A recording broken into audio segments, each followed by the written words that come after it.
Welcome to episode 3 of the podcast, and today we're going to talk all about eating for hormonal health. And I think a lot of people, when it comes to hormonal issues, really think, it's all about the supplements, as it always can be. But there's so much that you can do with your nutrition, and a lot of it is basic. It doesn't even have to be that complicated. So we'll talk you through just some of the basics that you can cover. I mean, of course, there are more specific nutrients that you want to focus on for specific hormonal imbalances, whether it's thyroid or sex hormones, adrenals, things like that. But again, there are basics, and hopefully in another episode we can be a bit more specific about certain conditions. So Jens, I don't know well, we can just kick off with the basics, I guess. I mean, I think, go on. No, I was going to say a really big one, and this is where I have beef with people who promote intermittent fasting, well, amongst other issues, is just, having stable blood glucose levels is so important. Yeah. When you're looking at hormones, there's a hierarchy. So you've got, insulin and cortisol. You mess those guys up, they're going to mess up your sex hormones, your thyroid. So you really want to focus on, your insulin and your cortisol, keeping those nice and balanced. So, step one, balance blood glucose levels throughout the day is going to set you up for such a solid foundation for hormonal health in general. And whilst hormones are complicated, it's hard to say like chicken from the egg with certain conditions, but, because every system works together, you can't look at it alone. Yeah. If you improve one, it's going to positively affect the others, which is a good thing. Yeah, and I think generally speaking, blood glucose is one of the biggest, most important factors. It's a triggering point for many, illnesses, sicknesses, weight gain, and a lot of people just take it for granted. The way people eat through the day is skip meals, eat suddenly, eat high calorie, high carb, miss a couple of meals or whatever. The next day think we put on weight, so we're gonna fast all day, maybe have a juice, whatever it may be. And then your blood glucose is bouncing all over the show and it's not stabilized. The best thing you can do for your health is start off stabilizing blood glucose. I always think insulin is almost like a building block, the foundation for that. Blood glucose is a foundation for good health. Yeah, and build off that. On there. No, I was just going to say, and it's, I think, the easiest one to keep track of. Yeah. You don't need to send blood work anywhere, like say checking testosterone or thyroid. You can do it every morning and accurately. Yeah.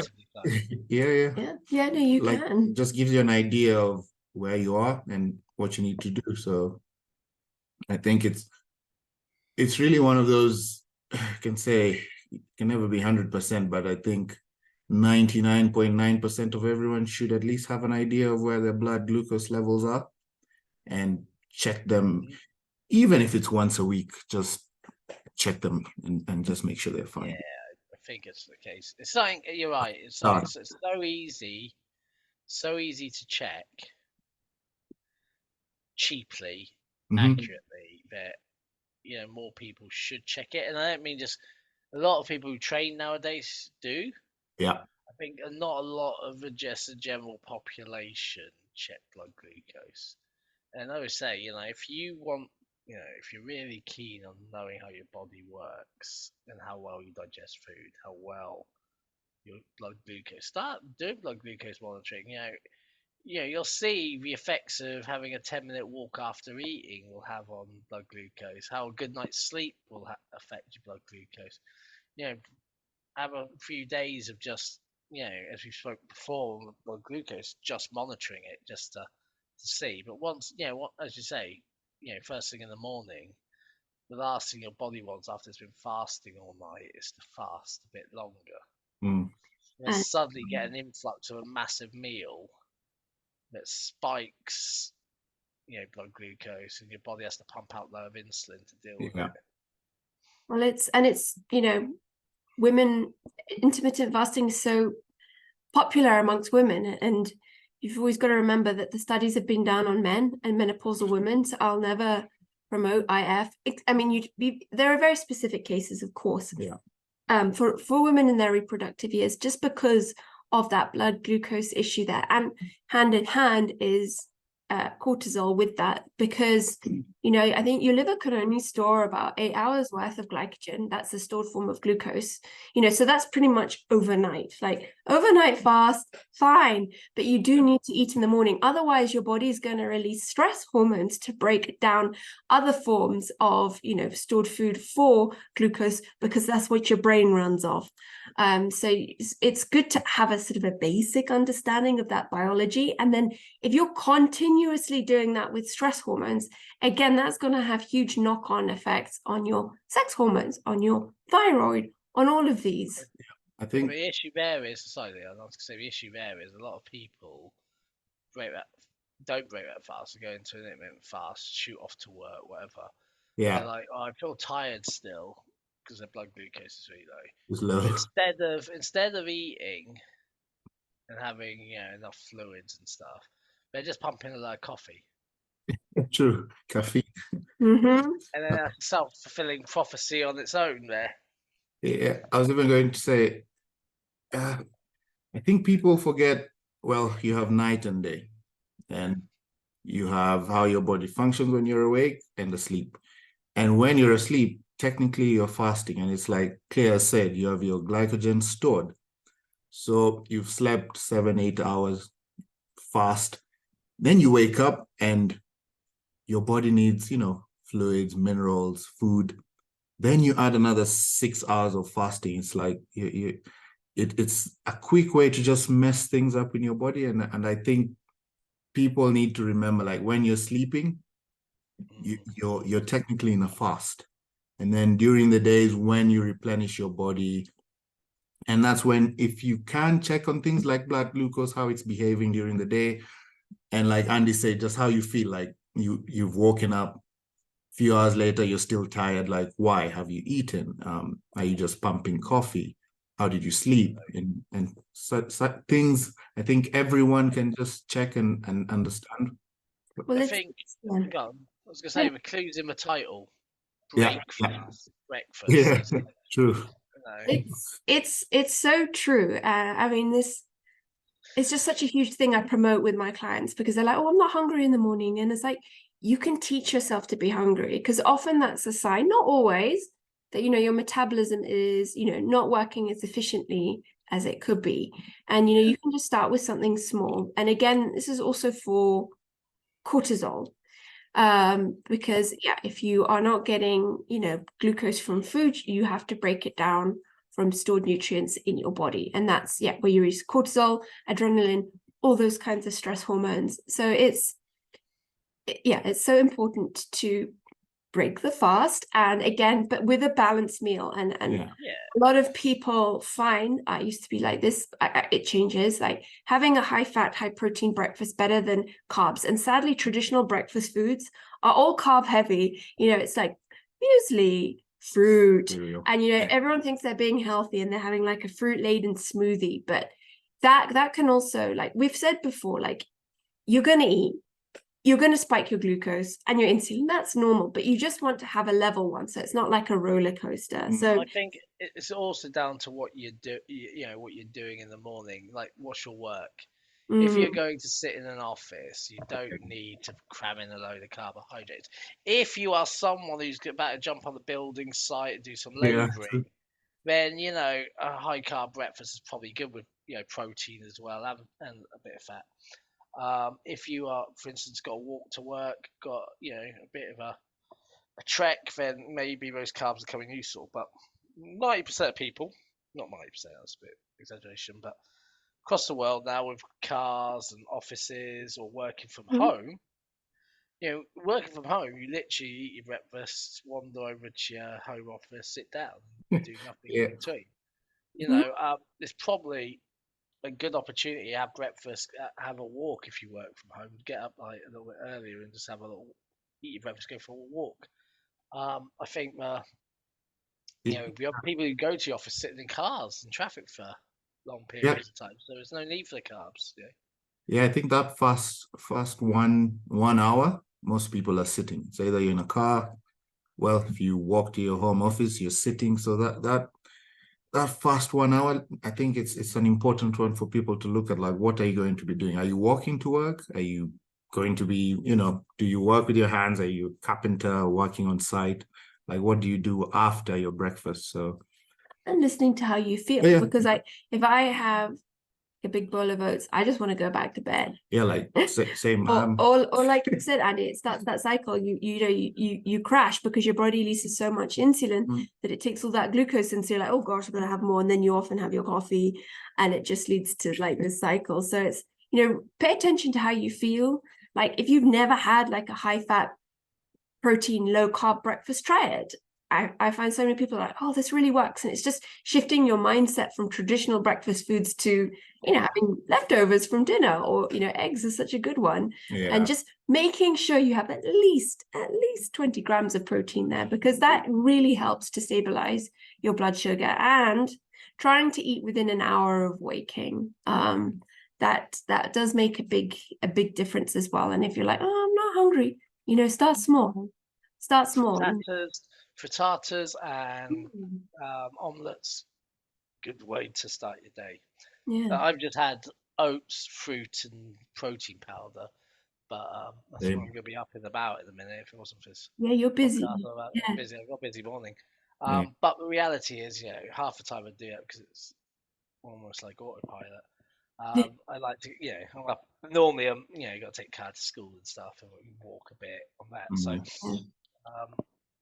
reality-wise is if you are very sedentary in the morning, don't overdo the carbs. Yeah. As I would say, carbs around the train, the exercise or the activity window. If you got a busy day, you can spread out your carbohydrates. It's perfect for that, just to keep you fueled. But if you've got intensive periods of activity, have most of your daily carbs put around those activities, and your blood glucose be way more stable. And to eat regularly, like every 3 to 4 hours is important. Try not to skip meals. Ironically, that's going to be worse if you're looking at your weight loss and hormonal health and metabolic health. So ladies, Yes. What really gets my goat is OMAD, 1 meal a day. Just know, from every perspective, just know you're no way going to get in all the calories, macro, micronutrients you need, and then just think of your blood glucose around it. It's just a recipe for hormonal and metabolic disaster. Yeah, I think it's more, which is surprising because people still do the breakfast, lunch, supper. And then, like you said, it's breakfast, smoothie, so no protein. And then in between, coffee, or maybe fruit. Or just carb. Yeah, some fruit. Muffin. And then lunch, again, high carb, very little protein, if at all. Again, spike up. Again, after that, nothing for, I guess, 5-6 hours. And then supper, you're home, you're tired, you're super hungry. Carb loaded again, low protein. And then you find, like we've said, you want it to be stable. And the first step to good hormonal health, like we've said, is blood glucose. So with this one, it's just spike and down, spike and it's... And big spikes, which is just, The bigger the peaks, the bigger the valleys. Yeah. So that can be, your number one thing to start with is, and it sounds so easy, but, again, trying to get my clients to do this is really difficult. Eat balanced, consistent meals throughout the day. Eat within 1 hour of waking up. Don't eat naked carbs. So if you're snacking on like a banana, have it with some nuts. If you're having, whatever carb source you're having, have it with, a fat or a protein. That's why, like veggies with hummus sticks is a great snack, or a boiled egg, or cheese with fruit. So just again, to keep that blood glucose nice and stable, which will keep, hormones and metabolism supported. And I mean, I think that's, do you want to say anything else about blood glucose?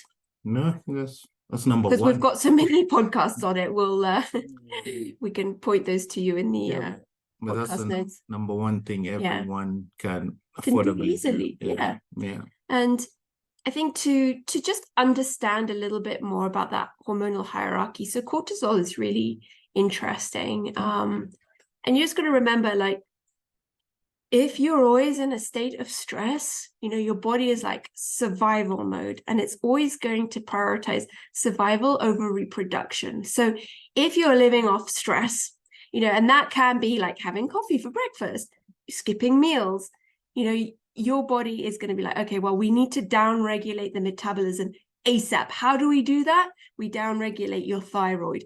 And so both of those are going to have knock-on impacts on your sex hormones, because your body's like, this is not a good time for reproduction. For some women, that can stop ovulation completely. Remember, ovulation starts in your brain.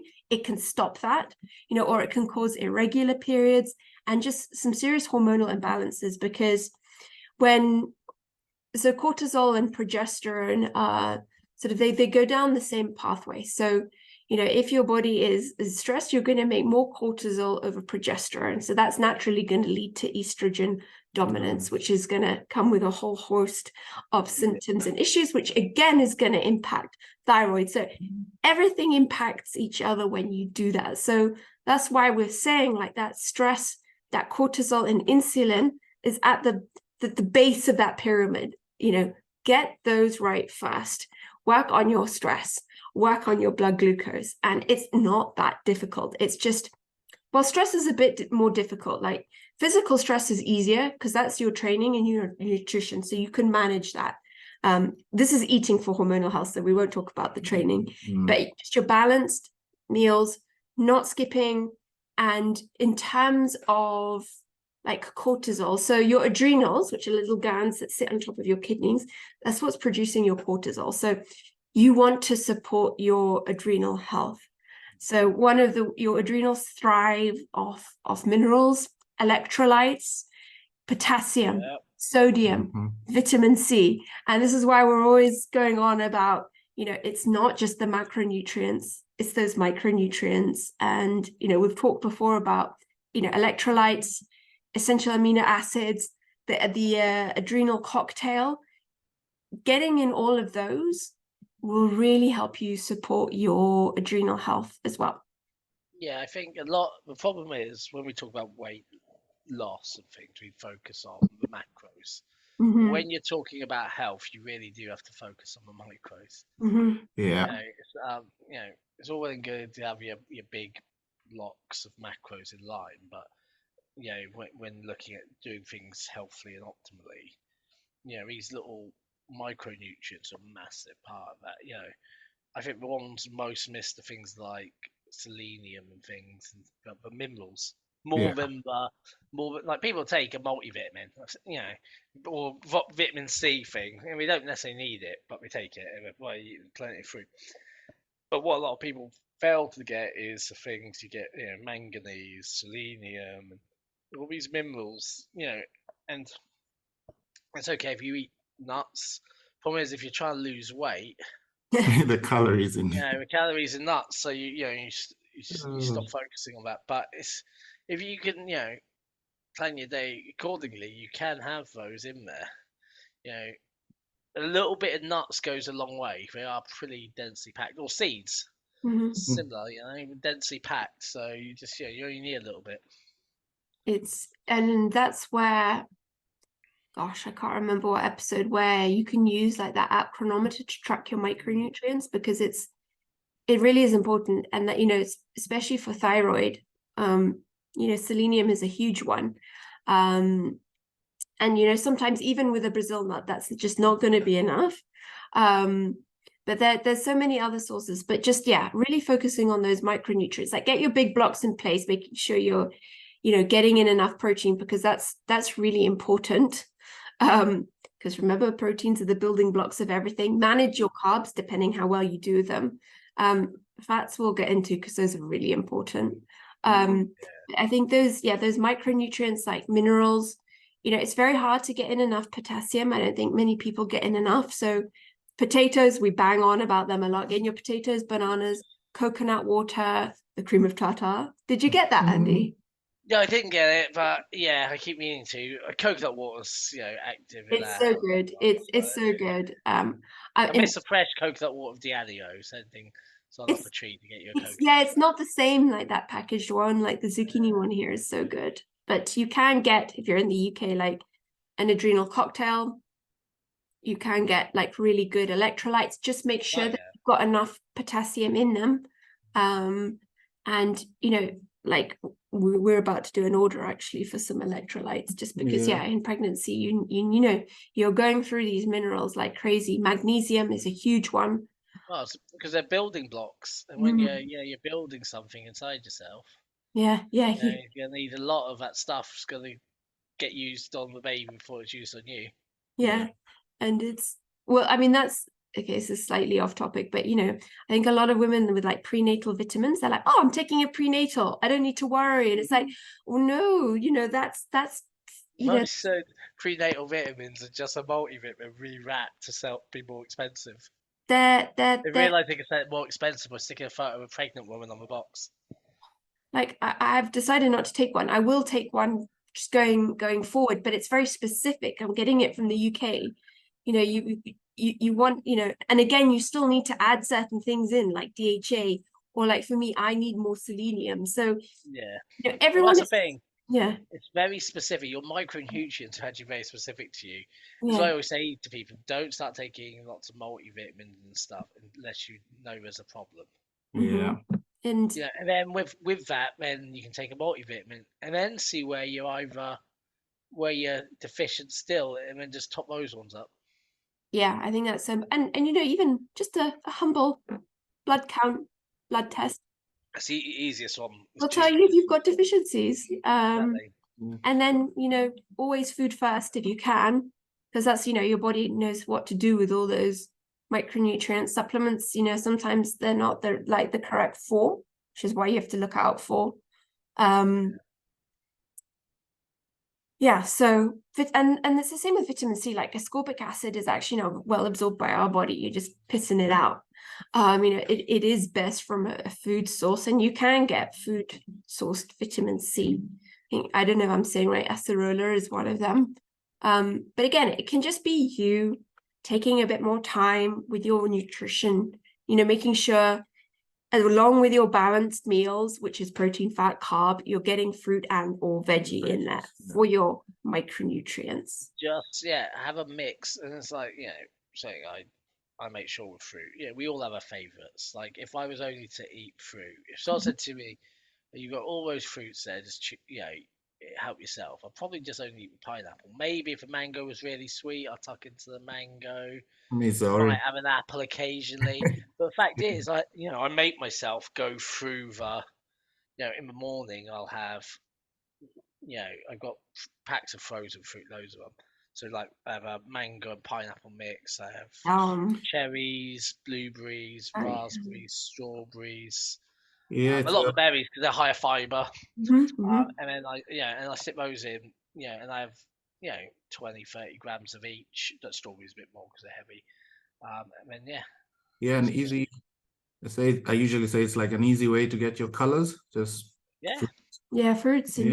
If you're me with vegetables, I do the same by using stir-fry vegetables. Get a mix of vegetables rather than just having certain ones. Just get mixed and veggies. I find greens, they're easy, and I guess most people like and can stomach. People know we've got to get their greens, so we get their greens. But what we don't realise is there's some yellows, there's some carrots, and carrots. And people like carrots. That's not hard, but there's like a big spectrum of colour. It's like I know. It's like you've said. If it probably wasn't for clear, I know it'd be. Have my greens. You're really. I like like green. I'm fine with, and then colors. I'll get them in my. Some kale, some spinach, especially if on prep.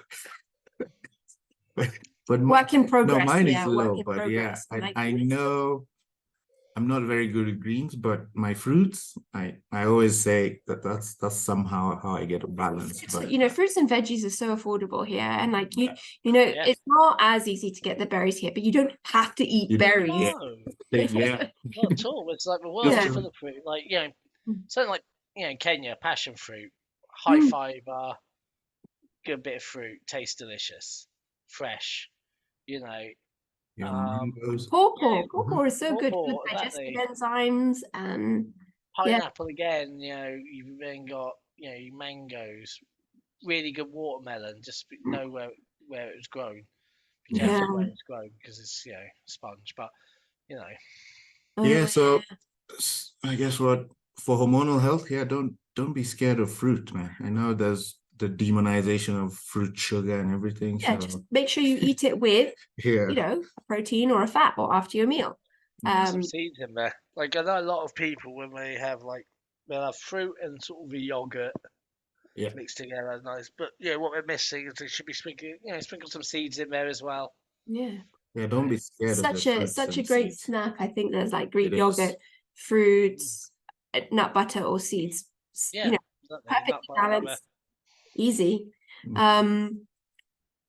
So yeah, fats and cholesterol. I think this is always a very controversial topic, and It's only cholesterol. controversial to doctors. Like everyone else, I think all science is now sort of kind of agreeing on cholesterol. Yeah, That's so so Just true. it's true. antiquated doctors who still living a little bit from their textbooks. But It's the 70s. people are like, oh, my cholesterol's high, I'm going to cut out eggs. I'm like, no, just remember your body makes 70% of your cholesterol, 30% only is from your diet. So it's strictly controlled. Like, Yeah. you need cholesterol. Like, it is the precursor to all your steroidal hormones, which is including your sex hormones. So it's, cholesterol goes to the mother of all hormones, pregnenolone. And from there, that's where you make your progesterone and cortisol.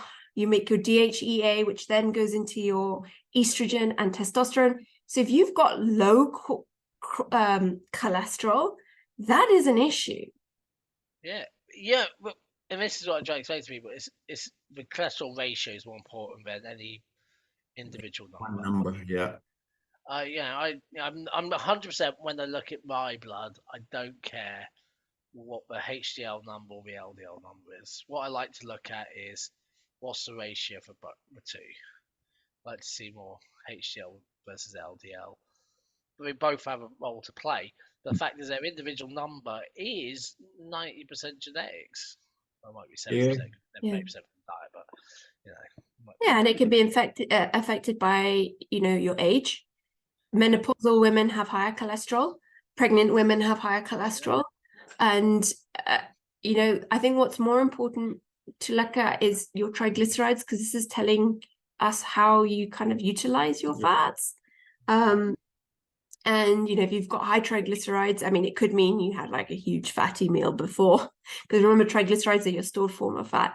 But, some people just don't utilize fat so well, and that can be due to a whole host of issues. But in general, we need fat, men and women, and probably women a bit more because, for hormones, that's how we make them. We need it. If you are always on a low fat diet, you are gonna have hormonal issues. I think the 80s and 90s and even today has done a lot of damage to female hormone health purely because there's been a big focus on low fat. I think generally speaking, people who've gone low carb have a better hormone health in one way. Their other parts of it, aren't. Because the reason balanced is balanced. We want a balanced diet. But generally speaking, low fat is the curse of poor hormone health. Because especially for women, as you say, there's so much going on. There's so many plates spinning that I would never lower. I don't. Very rarely do I lower any of my clients' fats below within 50 grams when we're competing. Even that is like, and that's 50 grams of essential fats. It's not I normally anywhere between 50 to 75 grams. It's sort of the norm. Yeah. Yeah. And I always say focus on the essential fats first, and then the other ones. Yeah, so get in all those good omega-3s, from your fatty fish, your avocados, but also don't be scared of saturated fats. Those are really important for hormonal health too. So like your ghee, fattier cuts of meat, butter, cream, dairy, they are not the devil. I know, exactly. I think human beings have been eating saturated fats for as long as we've been walking upright, essentially. Fish, but then eating, as you said, meat-based products with bit of fat. It's fats. Don't cut off all the fat off your food. It's there for a reason. Mhm. Just make sure you know what ratio of fats you're getting, and if you're already getting a lot of butter or ghee in your diet, you probably need a lot less fat on your meat. You can go with leaner meats. Exactly. I mean, I eat over 100 grams of fat. Which is great. So don't be scared of it. But again, like, that's where doing your blood work is really useful, because you can see if your body does well with that. Like when I did my cholesterol, it was a bit low. So, I eat 4 eggs a day, no problem. So don't be scared of that. Like women and fertility, you need your saturated fats.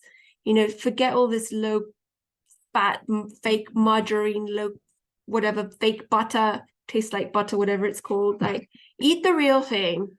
Eat the real. Benecol. It's like we have Benecol in the fridge, but we also have butter.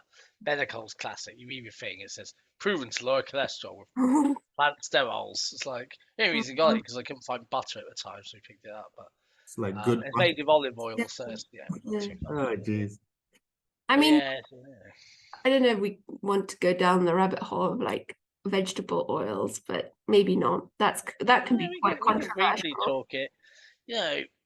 Most, and here's the thing, this is what I try to explain to people. Most things like margarine and stuff, blue band, etc., is essentially one molecule away from being plastic. Yeah, this There's is a lot of people don't same realize, minimum. like, it is literally one part of the process away from becoming plastic. Margarine was created when we were trying to create plastics, or plastics was created when we were making margarine. I can't remember which way round it was. That's why it can last long. That's why it doesn't need to be in the fridge. And I understand the benefits of something like Blue Band in Kenya and places, but they have to then inject it with vitamin A and stuff. Yeah. Because it has nothing in it. It's like plastic. That's true. So, but yeah, and then the vegetable oils. Yeah, there's some good vegetable oils. So, I love my olive oil. It's vegetable oil.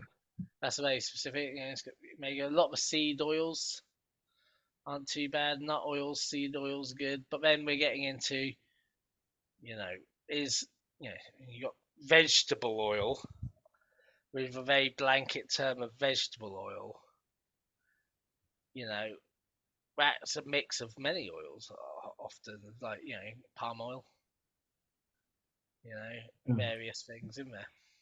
Just remember that like vegetable oil is pretty highly processed. Like it's not easy to get oil from a vegetable, and they can oxidize very easily and go bad. And again, I just feel like butter, ghee have been demonized so much, and they have higher smoking points when you cook. So I mean, I'll always cook with coconut oil or ghee or butter. Here's a trick: add a little bit of butter to some olive oil, and it increases the smoke point of the olive oil. That's a good one. We mix. I mix a lot. Like we don't have any vegetable oils here. I know some people like them, and they're often cheaper, but just keep that in mind. They're not necessarily healthier, and they have a lot of omega-6s, and that's generally we're looking for the omega-3s. I do like nut oil. I do like macadamia nut oil. But again, you're right. Things left out. We do. We can go with rancid oils. Yeah. Same with fish oils. Like people have fish oil capsules just out on the side. I've always kept mine in definitely in a dark place, but sometimes in the fridge, The fridge. freezing. It doesn't matter if frozen. Well, you also I don't prefer know when- krill. I prefer krill oil to like cod liver, but Yeah. So I mean, I always recommend that to clients, like just have a good quality fish oil, like krill, cod liver oil, just because here it's not as easy to eat the fatty fish. you know And what I've started getting into along this line? Kedgeree. oh yeah. Loads. Yeah. So rice. I've got smoked mackerel in mine at the moment. Basically, I bought a kilo of Oh, smoked mackerel, yeah. had a Mm. kilo of rice, then threw some vegetables in with it, and it is a high fat, relatively high carb meal. But if I Perfect. have that almost covers most of my fats for the day. Yeah, There's a lot of perfect. protein in there, Yeah. and that amount of smoked fish, you have one of those in your day. I can balance out carbs. So I'll have that meal probably as a late lunch, knowing I'm going to train in late afternoon, so I will digest it. So I've got the rice in there. It's got some protein in there, but the oils of the smoked mackerel are. Yeah, here fatty Yum. fish is a bit expensive, yeah? It's ridiculously not, I expensive. know, but as I yeah, said to you, if you want oily fish, Nile perch. But yeah, if you yeah. can get it, it's Yeah. yeah, otherwise just get a supplement with a good But a good ratio. quality one, like Mm. pay more for it. Yeah, yeah. If you get fishy burps, it's not the best one. So Exactly. just keep that in mind. But yeah, hormonal health, just you can use veggie oils. I would limit them and just don't be scared of those Yeah. saturated fats. But just be aware of like how much eating. I'm not telling you to go eat like a whole stick of butter or anything like that, but don't be scared of the fatty cuts from meat. Don't just eat chicken breast. Like have the skin, have the thighs. Well, that's the thing. I love cooking with chicken thighs. I think it's great way to it's tastier than breast, but you also get some more It is. fats in there. You can actually limit the amount of fat you're cooking with as your base oil. If you start just put some spray of whatever in the bottom of a pan, olive oil, the fats that come out of those thighs to do the rest of the work for you. Oh, Mm-hmm. you're making me hungry. Yeah. That sounds so good right now. So I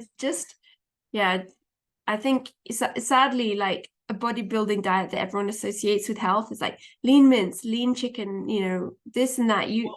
It's It's for a purpose. It's for a purpose. Yeah. Now, if you find a stage-ready bodybuilder, they are not healthy. And this whole thing of, yes, like with my clients, I try to get them to stage as healthy as they can be. But let's not get it wrong. It's like, sex hormones in the toilet. That's, Yeah, it's hard to cholesterol's all be. over, everything's crushed. It's like, Yeah, the only healthy thing, I guess, it's how you look, but your yeah. whole function. Maybe hydration. Yeah. yeah. Otherwise, Bodybuilders are great at being hydrated.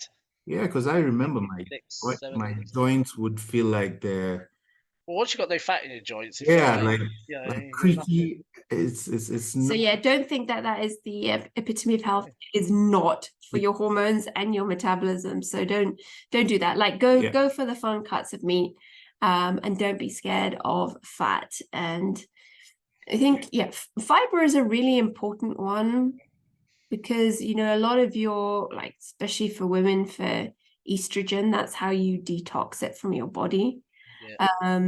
So having adequate amount of fiber, like at least over 25 grams, is really important because if you don't do a poo a day, estrogen can be reabsorbed, put back together again, and back in your bloodstream, which can cause estrogen dominance. And it's so many women.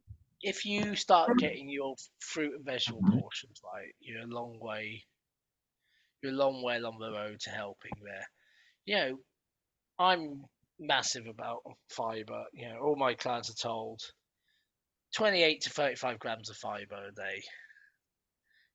That is mainly from vegetables and fruit sources. If you then need to top it up, you can have a fiber. And I always say, have last drink of the day, your water before you go to bed, have some fiber in it. So you wake up and you're going straight to the bathroom. It's a good way. Fiber is really important for keeping the body regular, which has its benefits. Feeding the microbiome in your gut. Yeah, it's all very important. Yeah, so getting your fiber. So fruits, veggies, that's where, you know, beans are good if you tolerate them. Chia seeds, And flax seeds is really good. no, I was going to say, I guess that's also another thing I guess guys can look at, like we were saying with blood glucose, like just how many Yeah, times. slows down. It helps stabilize blood glucose. Yeah.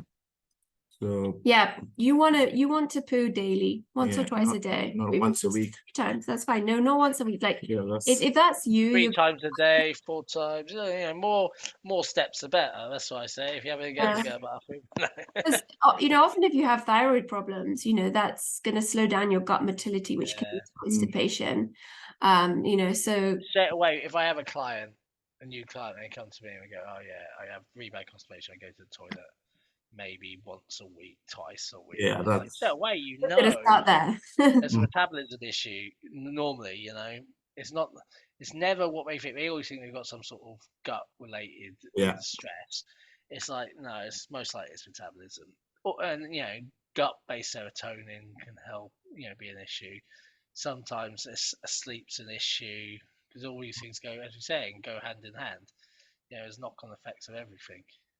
There really is. It's just so interesting how everything is connected there. Like, yeah, thyroid's going to slow down your gut motility. You know, so just keep that in mind. Get in Like your fiber. again, you know, on the passing of stools and bowel movement, we're talking about a healthy bowel movement one a day, Yeah. not you know, you got diarrhea. Not much No. nuggets either. You Yeah. know, yeah, we're talking, you know, proper, Number 4. solidly constituted, yeah. Yeah. But you know, going into too Well, much. But the fact is, yeah, you no, want it's important. Yeah, it's There's I remember. crystal stool chart. yeah. Yes, I You remember want a number talking to 4, a coach, smooth like a snake. and at the time I was like, "What do you mean?" Like for me it was new, and a few years back, and showed me a stool chart, and it's like, you know, this is the same way you can check your urine. Don't be afraid to check and be like, okay, that's not a healthy. Hold the machine up, you know, like a Yeah. down roll. And because somehow, Your poo, like, yeah, are there floating bits? Are there undigested bits in your food? This will tell you a lot about your bowel health. because yeah, people find it like taboo to talk about, but it is coming out of you. It is a sign. It will show you what's happening. Yeah. So Mm, don't so be Like, afraid. put it this way, if you have a dog Yes, and he does diarrhea and you see it, you start worrying about your dog's health. or If even he baby. continues to have diarrhea, like if your dog has diarrhea every day for a week, you take him to the vets, Yeah. right? People It's true. regularly, like, will live their whole life having diarrhea and never raise it with anyone. and that's gonna have, like, your gut health is also like key to hormone health, you know, because a lot of the conversions of your inactive thyroid hormone to the active thyroid happen in your gut. You know, so you want things to be working nicely there. So yeah, gut health is up there, like gut health, adrenal health, and then I mean liver as well, because the liver, again, you know, it does so many things for you, as well as sort of detoxing your body. A lot of the conversions of the T4 to T3 happen there. So, you know, for liver health, you want to be supporting it with, you know, nutrient dense foods. Again, like getting in, you know, like, you know, cruciferous veggies are very good, well cooked if you tolerate them. Things like beetroot, you know, herbs like cilantro are good to get in, you know, just to support it and to reduce alcohol. That is such a huge one. Wow, we could do a whole topic on that, because you know, alcohol is a toxin, and your body's number one job is to get rid of it, and what's going to do that is your liver. So as your liver is busy processing the alcohol, everything else is going to be put on This is what people don't realize, because you know, binge drinking is actually better for you than drinking daily. There's a study done that, because the problem with drinking daily is there's always, you're adding toxin every day. Every day, yeah. Over it. If you go out just on Friday night and drink a load in one go, it takes almost the same amount of time, you know, as it would for having one drink for the liver to recover after once it's flushed it out. So, you know, there is very little. So actually, yeah, no. The reason I say this is there's a study done, because it used, when I was growing up, it was like the dangers of binge drinking. Actually, but kind of considered normal, but like middle class people would have wine every Every evening, day, yeah. you know, which is actually more detrimental to your health than That's you know, having like maybe Yeah. 6 glass, 3, 4, 5 glass. If you added up the rest of the week and had it just on one day, that's a healthier option. good. Not But necessarily a healthy option. Don't get me wrong. It's Like not. yeah, You know, I barely drink, so therefore, you know. But the reality is, if you are, you know, if you're like me, a social drinker, it's probably actually healthier than being a. and you're Like they, I will drink very rarely. Like if there's a party or someone's birthday or there's a yeah. rugby thing, once every few months. So you know, that's kind of I think how the body was built, because you know we were not built to be drinking. It's like for when people had over fermented fruit or something they found on the ground. Yeah, it's yeah, almost, it's like daily, when you're not meant to be dealing with air quotes poison daily, like it's a stressor. So Yeah, it is. If you have a hormonal issue, thyroid, sex hormone, like I'd say, just stay away from alcohol. Sorry, but anyway, you know, it is going to directly impact your hormone health, and for men, your testosterone levels, and your gut, and your like we gut, your said, sleep, your blood glucose. and then the cycle continues. It's so just just watch your alcohol intake. Yeah, because this is just on the alcohol and just remembering, like in my 20s, and it does affect how you go to the loo and you sleep, and you find it, like during the weekend, because you've either not eaten or eaten crap, and you rarely go to the loo, you won't sleep well, and it just affects. It used to affect my whole week, like starting Monday training, everything's just very slow before I get back up and feel like, ooh, now I'm alive. So, something to look into. I think it'd be a good podcast. Yeah. Okay, well, we'll do that. Might be our most listened one. Okay, well. So, I mean, just, to kind of wrap it up, really focus on nutrient-dense foods, like organ meats are fantastic. You know, bone broth, because that's containing, you know, all the electrolytes and minerals. You know, I always go on about odd cuts of meat because it's going to have a lot of, you know, collagen, a lot of glycine, which is a really important conditionally essential amino acid. You know, focusing on your fruits and veggies, getting in those micronutrients. You know, like for thyroid health. And I mean, again, this is really controversial, but like it's most of these things like are more bioavailable in animal products. They just are. You know, so if you are veggie or vegan, you're going to have to be that much more mindful about your hormone health and just making sure that you know, sometimes some things you have to supplement because they're just not in plant. But with that, let's say this, supplement what you need, not just go for one big overarching supplement and hope it covers everything. Yeah, be very specific, like B12. That's only in animal products, so you know, keep that in mind. So yeah, if you do eat animal products, like great, and you can source them ethically if you want. And yeah, try and eat all the weird bits. They're great for you. And I always think like you just can't, you know, like a nice steak, you can mess it up, but a bit of old shank, you just boil that for hours and it's tender and juicy. You can't go wrong. Generally 100%. Cheaper. So you know, go for those. Stews in general. Yeah. Stews where you can throw some knuckle bones in that break down as it cooks for a few hours. Slow cooker, you know, all day with, you know, throw some chunks of meat, cook on the bone. So good. Like keep the bone marrow. Like the thighs. If you're cooking with chicken thighs, you're making a chicken curry. Leave the bones in there. Cook it slowly.